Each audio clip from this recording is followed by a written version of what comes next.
Alright, new project, which is basic forms. I'll just call mine chapter 8 text files. Okay.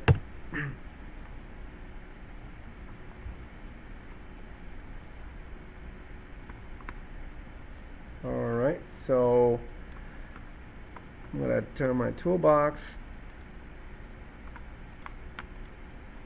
So the first thing I want to do is, before we continue here, is to create a text file. We can do that directly inside Visual Studio.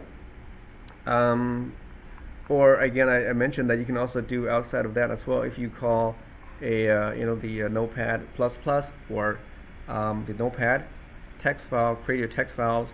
Once you create that text file, you can drag it and put it inside in this Solution Explorer folder here. So to create a text file, you just basically select your project title name here, right? And you can do a right click here and go into the add new. Okay, add new item. So I think you can also get it from up here to your project. Add a new item here, either way. Okay. So that will take you to this screen here, and then you can just make sure it should be selected in the common items here. And then we're going to scroll down until we find the text file option. So right here, we just want a plain text file, and we'll just give this a name. What should we call it? We'll call it fruits.txt. Okay.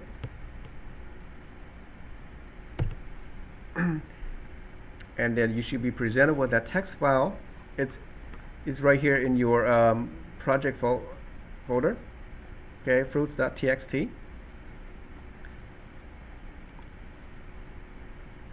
And then so in here we're just going to put some fruits in here. Apple. I always put these favorite fruits in there. Banana. C is for cherry. What's D? D is for, is it dates? Is that a fruit? And E is like, I guess, egg fruit. I think that's a fruit, right? So we have 5 items in that list box. In that file. And just Control S to save it. Should be all green to save it. And you can close this file now if you want. Okay, so now we need to put this file inside the debug folder. So what you need to do now is you have to show those invisible files. There's some invisible content that you don't see. Just like if you go into the Explorer folder, there's some invisible content. So you want to click on this icon up here next to this wrench. It says show all files. Okay, click on that button and you see that you have 2 options, 2 folders open. You want to look inside your bin folder. This is the binary folder. And then inside the debug folder. And this is where you want to put your text file inside, that debug folder. Okay? So when you create your text file out here, because you cannot click here and then add a new stuff. You can't do that inside.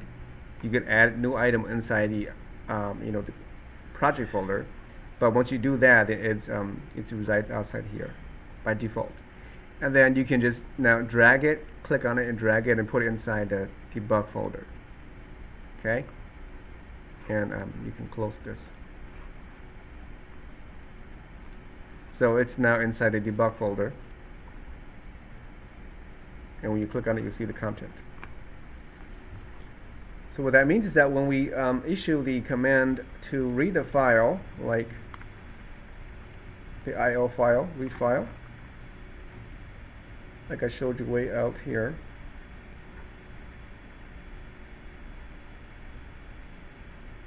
Right, when you issue the command to read file or write file, if you just say fruits.txt and then that's it. You don't have to say C:, whatever it is, because we put it inside the project folder. Okay, so it's relative to that project folder. Okay, so we got that in there, so we're good to go. Now let's close this text file. If you make sure that the closing tab for this text file is on the right side of it. Okay, your project's on the left side. So if you like, how do you close this file? Right, it's over here. For some obvious reason, I'm not sure why, but. So now I want to add a list box in here. We just want to read the file and then we'll display those content into this list box. Okay, so we'll just modify this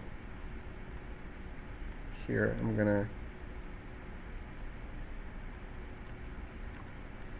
give this a name,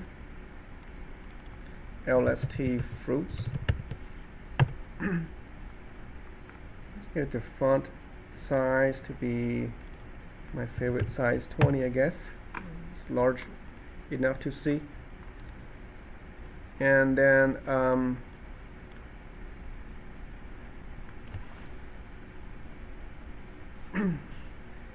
and we'll put a button here set so that we will only process it when we click the button. Otherwise, if you don't do it, if you click the form, it's going to load it automatically, and which is fine. But we want to see that it works after we click the button, so we have an event. So this would be just say I don't know, go or something like that. It's fine. And the button is going to be just btn go. Change the font size.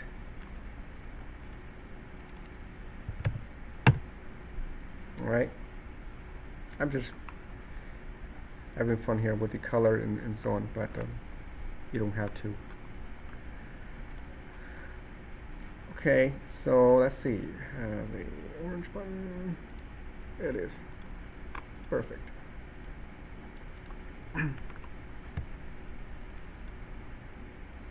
And I want my form to be center, so click on the form, and under start position here, just click center screen, so it's all centered and safe and ready to go.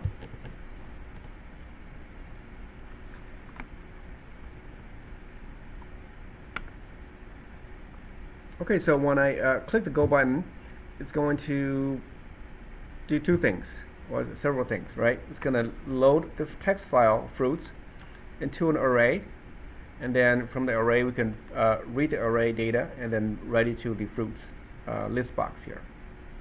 Okay, so let's double click the go button here, and now I can close this one for now. Okay, so the first thing is we need to read the text file, and we're going to read it into an array of strings. Okay, since our fruits here has only one item per line, so we have like one record in one field. So if you look at this would be like if you have a table, you have like fruits, right? Fruit here. If you put the comma separator or semicolon, you have like maybe like calories, right? And then maybe cost and things like that, right? If you do that, then you have to supply a fruit apple is like maybe 50 calories and cost is maybe 50 cents. Okay, you just have to format there. So you're gonna read line by line, but we don't have that option yet, so we're just gonna go into and read every single line into our program, and then into an array of those fruits. So we'll dim an array of fruits, and we don't specify the size because we're going to read it directly from the text file. Okay, so how many content there are, how many records there are, will be calculated automatically by the system, by Visual Studio for us. And to read file, you have to access the IO class. Okay, and then the IO class has the file subclass, and then in the subclass you can see all these other options here, right? All these methods here. These are methods, functions. The one we want to get is the ReadAllLines. So you can see the ReadAllBytes, ReadAllLines, ReadAllText, ReadLines. Okay, ReadAllLine is the one that we want, and this one takes just one parameter. But there are two options. If you look at this, you see that the first option is just a single string, the path to the file. The second option is the path to the file and the encoding type. So you can be reading like different types of data. but we just want a text file, so we're just going to issue here the file name, right? So you can put that here, or usually you would do it this way, right? Dim, you could say file is equal, and then here you put like fruits.txt, okay? And then here you just put file, right? Usually this is the preferred way to do it, so you don't want to hard code your file names in here. Do it outside of it and as a variable name, and then put that in here. So this line 4 is going to read everything all at once into the fruits array, and then now after that, then the fruits now has all those fruits in there. And then all we have to do is now we loop it through the array, and then write each line, each record, or each field into the list box. Okay, so you would do like you could do since we're going to write everything out to the list box, you could use it for each, right? Because for each, you don't really care about how many items you have. You read everything out. So you say for each fruit in the fruit.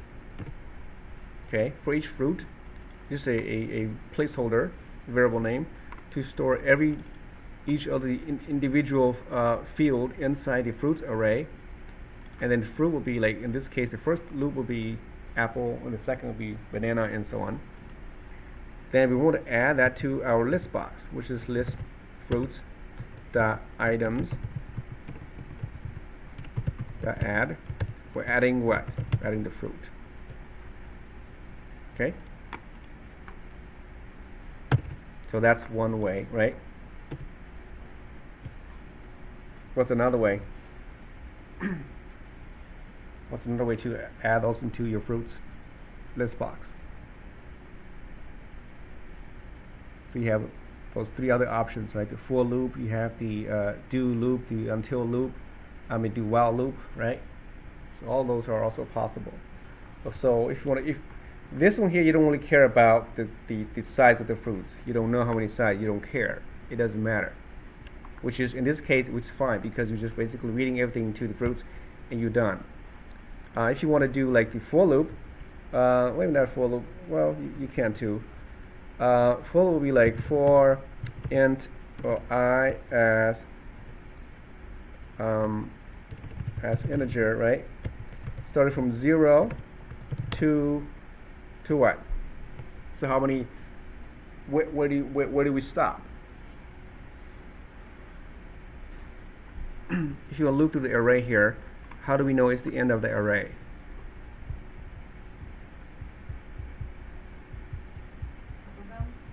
The upper bound, right? Yeah, the maximum index of the array. So it will be like fruits that get upper bound. Okay, get upper bound of 0, right? That's the index because it's a one-dimensional array. The 2 will be like depending on which one you want to get. So from 0 to that upper bound, whatever that may be, then we can do the same thing. We can just copy this and put it in here. But now you have to be a little bit careful. It's not fruit. It'll be this fruits here of I. Okay? So fruit of 0 will give you that apple. Next would be 1. Fruits of 1 will be banana, and so on until we reach the end of that. So you can see the difference here.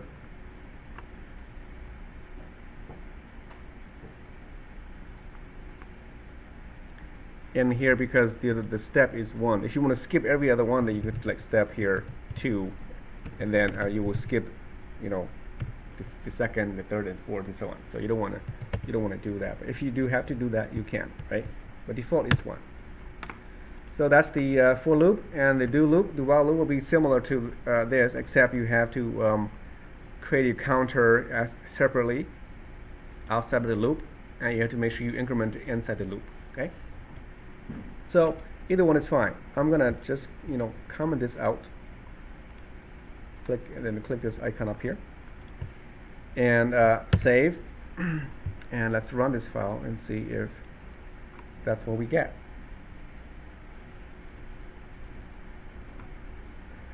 So here it is, and click go, and it adds all our fruits there to the list box, right? And this is coming from the array, not the text file. Is because we move it from the text file here, which is fruits, to the array of fruits, and then we print every item in the array to the list box. Okay, that method works fine. And just to make sure the other one works too, we can comment this out and try this one here, right? So we could say save and then run, and it should still be the same. Okay, so you do either method here, and then there's a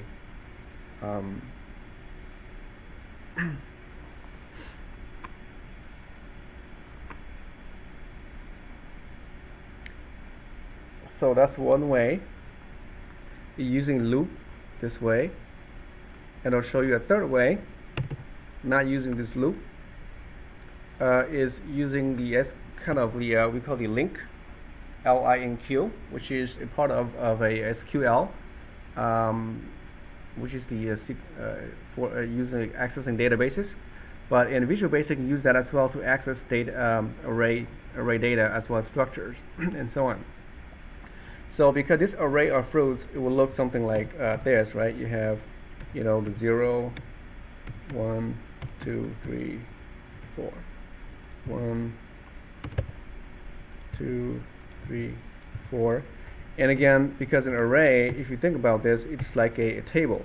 So here we have the apple, the banana, the cherry, dates, and then the egg fruit. Okay.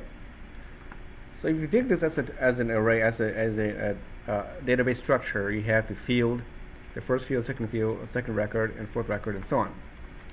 So with Visual Basic, using link, okay, which is equivalent to SQL, and we'll learn this next week in databases, is that you can dim a object called whatever you want to call it, query or X, doesn't really matter. Okay, this object, you don't specify the data type, because when you read the data from the file here, it could be of certain content type, right? So you just leave it as is, and you want to say from. So usually in database, let me just show you this first, right? If you have this as a table of fruits, and if you want to show all the fruits in there in SQL, you would say something like. You would do like query is equal to select, okay, the star means all, right, from the table called fruits. This is a standard SQL statement. Okay, that means select everything from there, and then it'll return all the fruits in that list and as a string of objects or of items to the query. So in Visual Basic, it does a little bit different. It put the fruits, the from fruits first, and then select at the end. So you say from fruit in fruits. Okay. So this one looks very similar to the for each, right? For each fruit in fruits, kind of same thing, but instead of each, it says from. Okay. And then you just say select the fruit. So very similar to we see here. For each fruit, from each fruit inside the fruits array or table or whatever that is, select the fruit, which is this object here.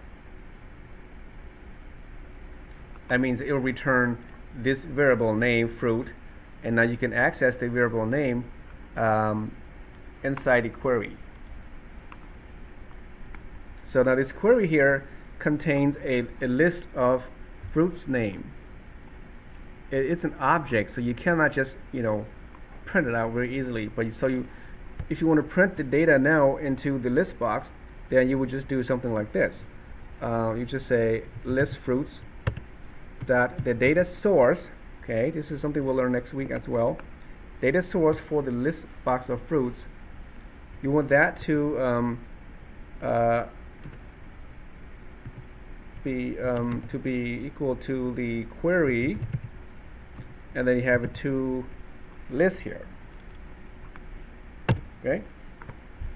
It just means that the data source, which is the source of this list box here, will contain every item inside this query. This result here has a list of fruits, and every fruit in there, put it to a list, right? And then convert that list into the list box. That's all he does. So this whole process right here is the same as you doing the whole loop here. Okay, list and that. So let me comment this out, and then you can save this, and let's see if this works. Okay, so we'll do start, and so you can see that it transfers everything over from the fruit to the query. So it's a string of those objects, and then now you can copy those over to the list box. And this can be very handy when you deal with databases. Okay, this option also lets you do several stuff. Like instead of fruits, you could do like if it's not number, if it's not for example characters. For example, let's just you might have something like dim. Let's just say num, okay, as integer is equal to 1, 2, 3, right? You could say something like this. I'm just going to copy this and put it right here, and I want to turn this off for now. So you have some thing here. So it's the fruit. Just say for each n and num, right? You can say like you do like maybe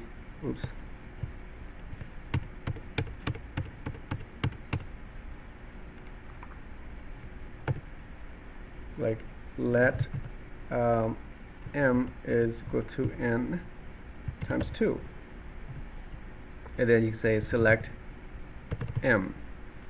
So you don't want n, you want the total of that number, right? You can do something like that.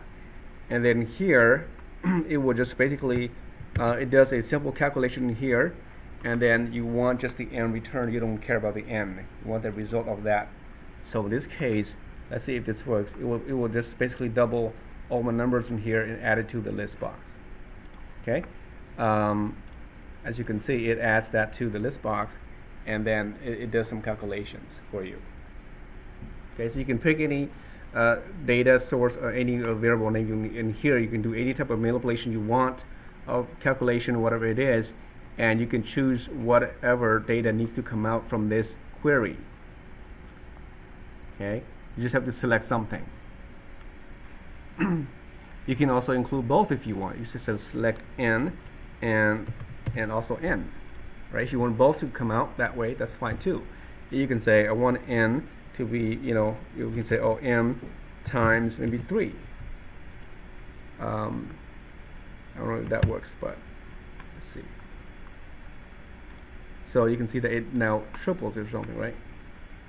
So you can do a lot of cool stuff with the select with the link here.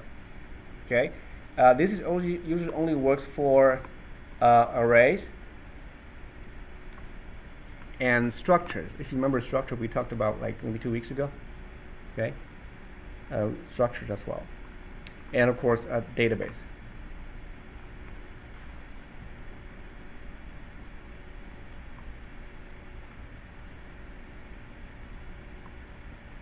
Okay, so yeah, so this part here we'll look into a little bit more later next week, or maybe we'll see if we can do that some more today, but usually this is for next week's lecture.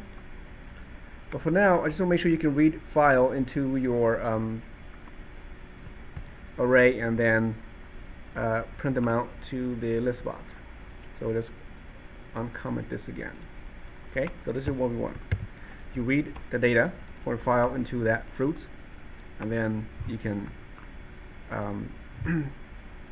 write it out. So now let's do the other way. Let's do a write file, and before we take a break, we'll do a write file. Okay, we'll create a new file here. Then maybe file 2, right? As string, and we'll call this maybe like numbers text.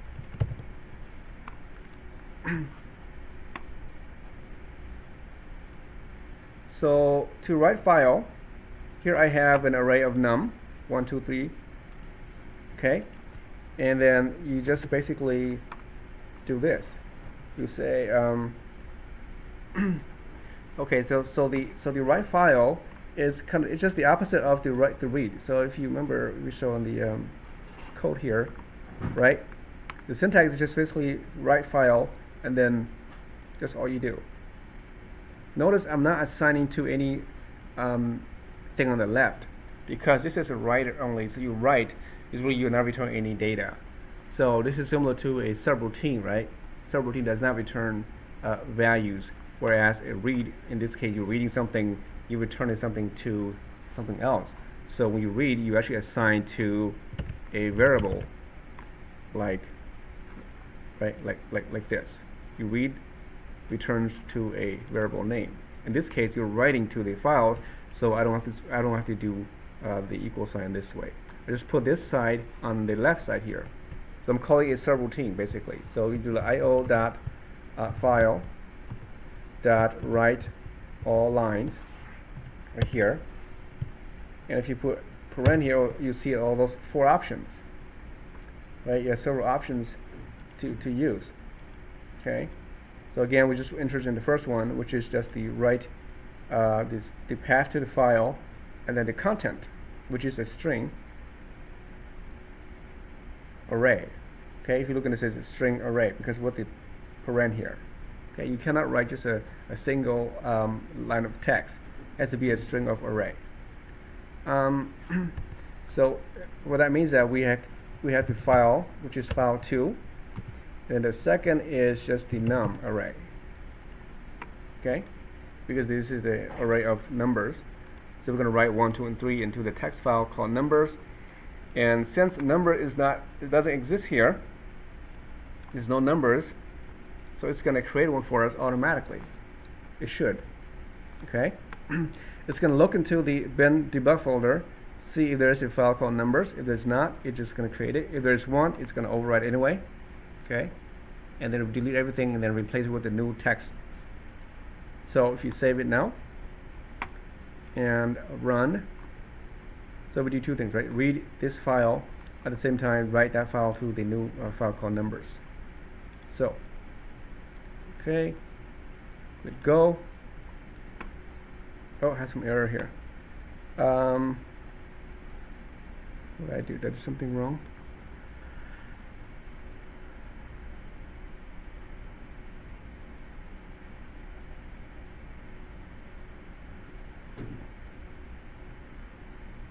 Oh, it's a string. So I think that's what it was. It's a string. So let's see.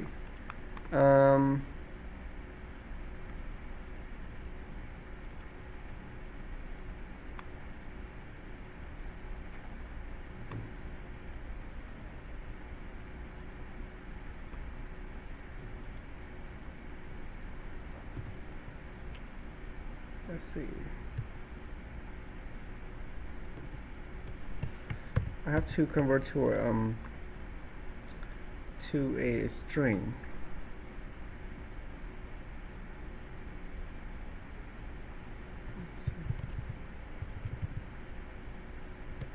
Use this way, yes.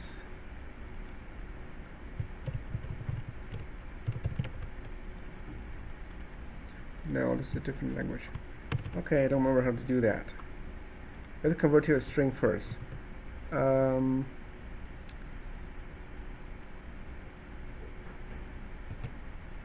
Okay, let's see again.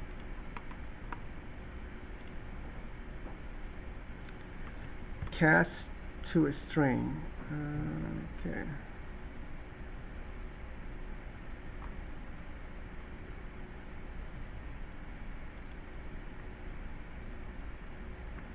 Okay, it needs to be a string. I have to look into that part. I don't remember the syntax which converts to a string, which is kind of interesting. But let's just say that I mean, just for simplicity, we'll convert this into numbers. I'm sure it's a really quick fix to cast that to a string. But for now, we just say string, and we'll turn this into a string. Okay, and I'll figure out why. Okay, it needs to be a string. If you remember, if you click here, and then it says has to be a string type. Okay, so convert to string and then just run it, and then go. Okay, so once you click go, again we load the banana files and the other fruits files in here, and then if you keep clicking that, right, it's just going to keep writing the file every time, so it doesn't matter. But once you stop it, okay, and if you look inside the Explorer folder, you don't see it there until you click refresh. So you want to click this arrow here to refresh it, and now you should see the numbers text file created for us. You open that, it should have those strings of numbers in there for us. Okay, so as you can see, it automatically adds the cursor at the end of that file. It's ready to write to the next file if you have if you want to use the append method instead. Okay, so this is for writing files all at once to a file name.